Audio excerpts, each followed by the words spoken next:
The older I get, the more instinctive I am with my work. So I do sometimes do things for the eight traditional festivals, and I say traditional, I mean sort of the contemporary pagan festivals. But really, what I'm doing more now is working with the moons. So at the beginning of a year, I will look at what full moon and what new moon is coming when. And then I will start thinking about what work I'd like to do with those moons. And this year, February is the second moon of the year, and we're looking at February's moon as being very much about ploughing and about planning. So I'm going to talk through in this video the sort of things that you could do working with February's moon, and explain a little bit about what I'm going to do in order to really get the most out of working with the energy of the February moon. So often the beginning moons of the year, and particularly the February moon, to me feels like a moon of almost that kind of hungry season where you haven't got the new things growing yet and the old things that you planted are starting to run out, and where your stocks are starting to run out, where you've got the heating on and you're paying a lot for the heating, which you won't be in a few months' time. And I tend to sometimes think of February as being the time when you've got more about the need rune, more about understanding where all the kind of worst weather is gone. So you've not got so much of the ice and the frosts in the morning in exactly the same way. But what you've got instead is that aftermath where spring is promised, but not quite here. So a lot of times when I work with the February moon, I work with this idea of need, of kind of eking things out and of making the best of things. But this year, however, I found that I'm feeling that moon tended to feel more like a January moon. January this year felt very much like clearing, like cleaning, like getting rid of anything that I didn't need right now, that was really taking the very little energy I have that time of year. And now, as we move into the February full moon, which is tomorrow, the 9th, I feel that this February new moon for me, and moving into the moving towards the full moon, this piece of work is really more about ploughing. It's about ploughing the ground, and it's about preparing and planning. And you'll notice that this time of year, there has been a bit of ploughing. You'll notice that the fields are looking lovely and bare and soft and churned up.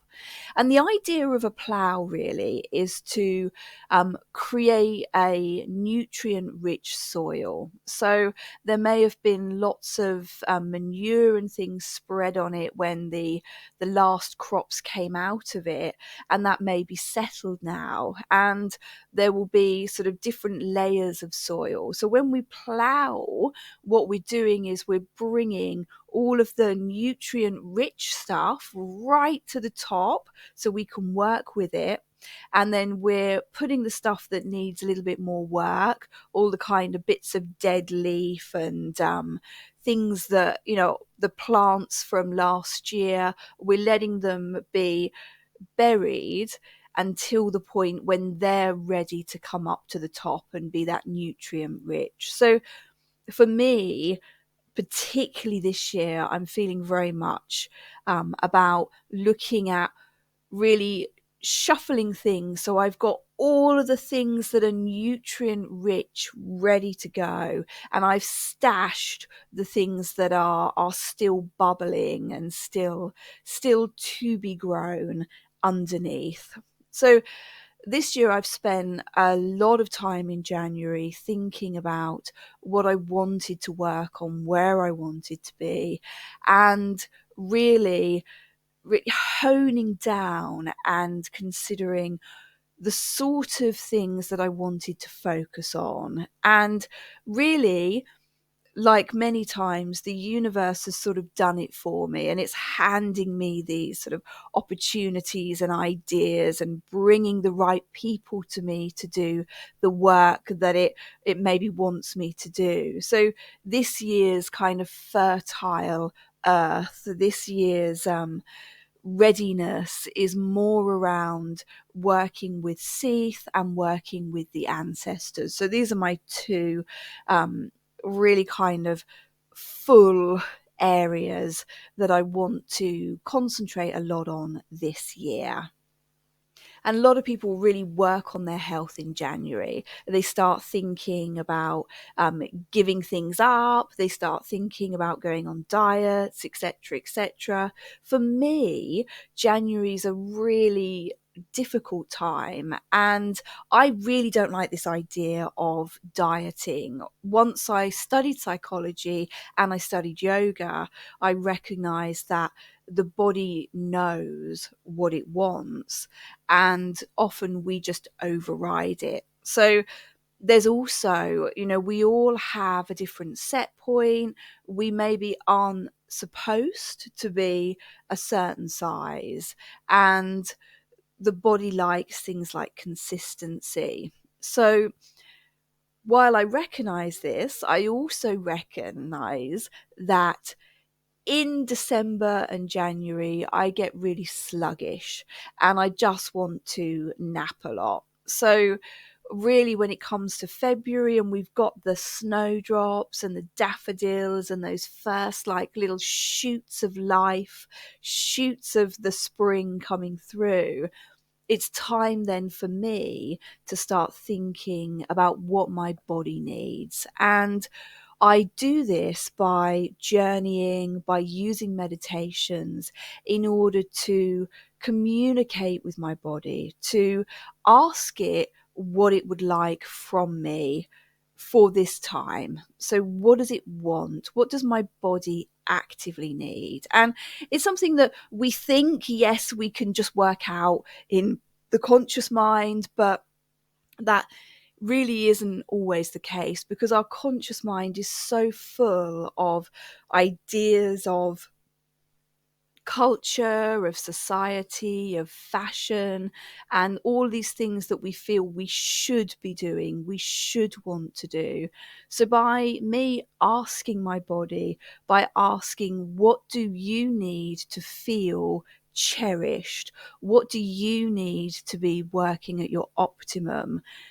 Then I can really understand what I need to do for my body, and then my body will trust me. So if I trust my body to tell me what I need and I learn to listen to it, then my body will trust me. And we have this great, sounds very hippie and floaty, but we have this very great relationship. So it's this time of year I start really working with my body and doing that work of asking it, what does it need? What does it want me to give it right now in order to create those nutrients, in order to build that healthy ground, in order to have the richness that I need from my health.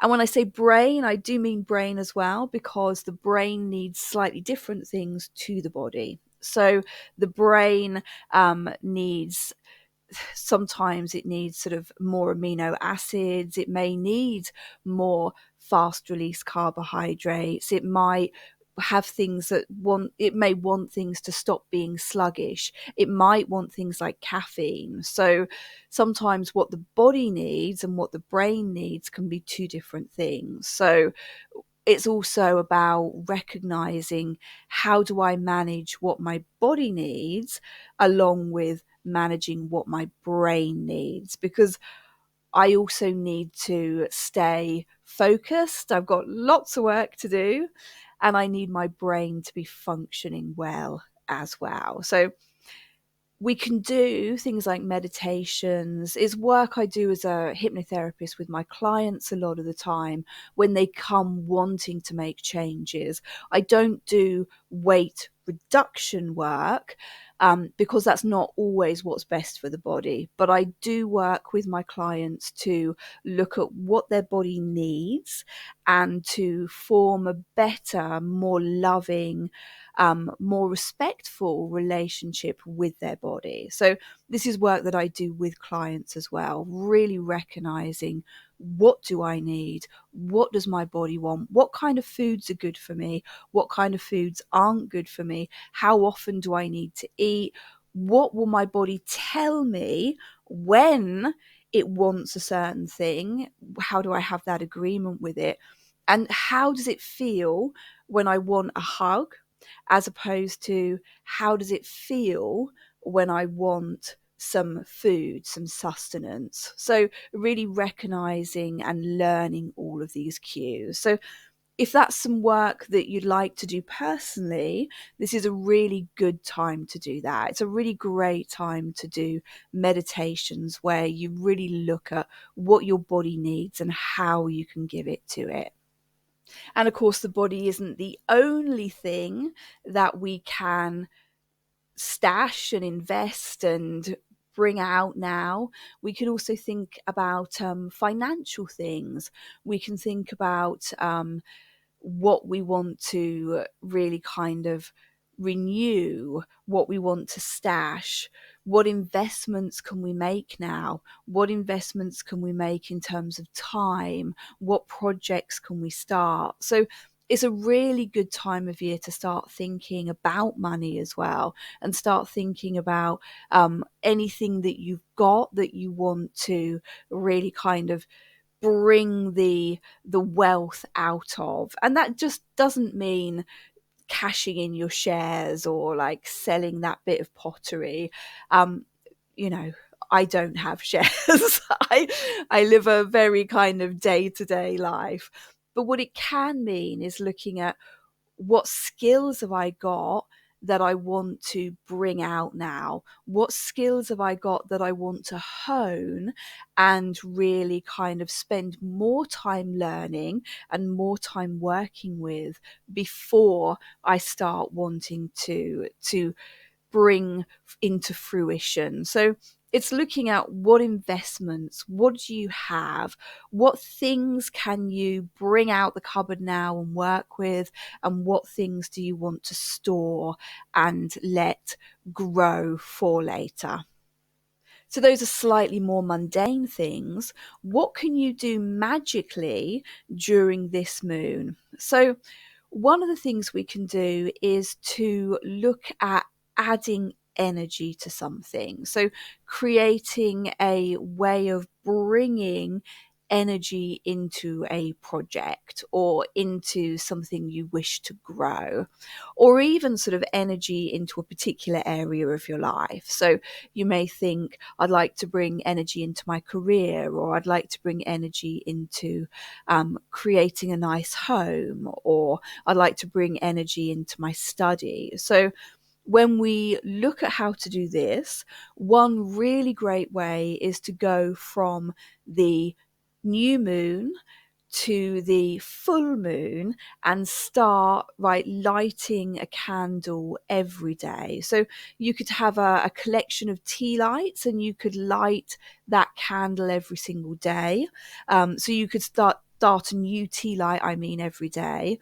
Or you could have one candle that you burn down a little bit every day, and then you can see the energy from that candle going into that area of your life you'd like to grow.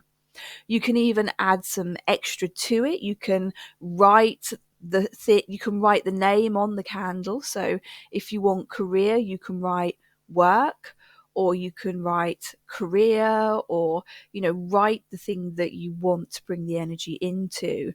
Or you can use runes alongside the candle, and you can the rune I would suggest using for this would be Uruz. So you could write the rune Uruz onto the candle. And of course, the Uruz rune is great on its own. So you could choose at this time to bring riches and energy by just simply chanting the Uruz rune in the morning. So you could every day wake up and chant Uruz.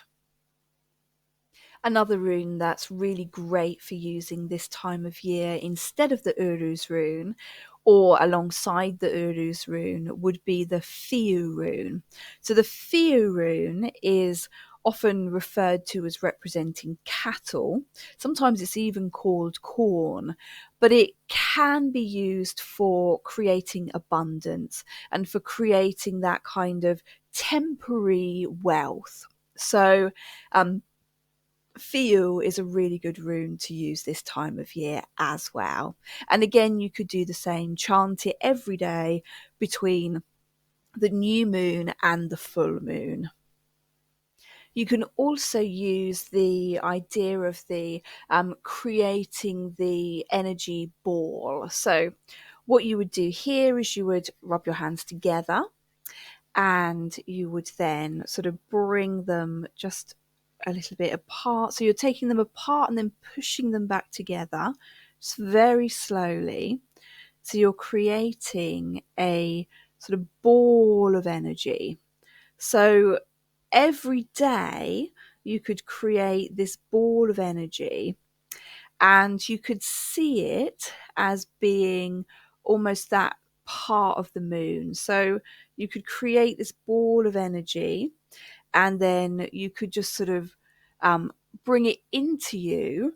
And as you bring it into you, you could visualize the part of the moon. So at the beginning you've got the new moon and at the end you've got the full moon, so you could just bring that energy into yourself every day, really showing that it's part of growing your skills, growing your abundance, growing the nutrients within your life. So you can use this kind of ball of energy every day, focusing on what that moon is doing on that day.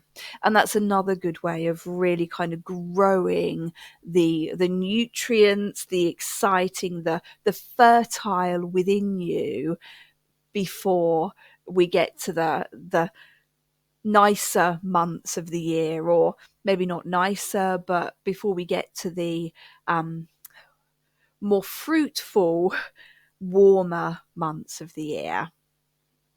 And remembering, of course, these are just ideas. These are just some things that you might want to do for this moon cycle, but also some things that I'm going to be focusing on. And there's absolutely no right way. This is just me working with the moon, working with my instinct. So your version of moon witchcraft may be very different to mine, but we're all doing what works for us, hopefully.